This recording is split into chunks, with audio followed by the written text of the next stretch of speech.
It is a museum devoted to one single steamboat. But on that steamboat were thousands of untold stories. Through fascinating looks at moving parts, antique firearms, and objects as small as buttons, you will see the world through the eyes of those on board the Steamboat Arabia as she sank into the Missouri River. In fact, there are so many items on display that the restoration of all these objects continues even today. It is truly captivating to learn how much work goes into every single item on display. I've just pulled it out of preservative. It's been soaking in for a couple months. Somebody's already sewed it up, it's been cleaned. Its final stage is just to go in the big freeze dryer over here. It's going to take all the moisture out. But before I put it in there, I want to make sure it's in the exact shape I want it to be in when it's done.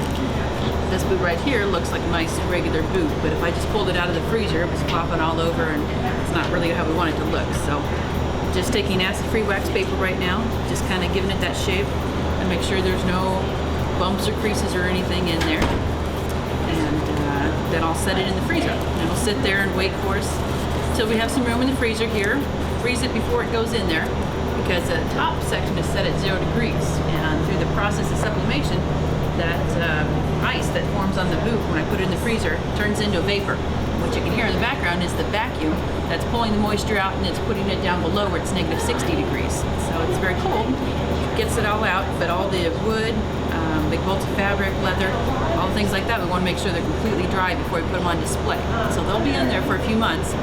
Each item just takes its own amount of time, but we'll take them out once a week, weigh everything, and as they continue to lose weight, as they continue to lose water, they'll lose more weight. And if we get to a week where it pretty much weighs the same as the last week, then we'll know it's dry and it's ready to go out on display. Boots will typically take 2 months, but we've had an item take up to about 1.5 years. So it just depends on the item and what else is in there with it. But you do have to keep this wet until I tell it to dry and put it in there. That's how we do most of the organic things. This is the lab where we do all that. The Steamboat Arabia Museum offers something that no one else can. A look into the era of pioneers and travelers that braved the waters of the Missouri to find a new life for themselves. It is a place where even the most simplistic of objects has a meaning, and a place where a proud history will always be remembered.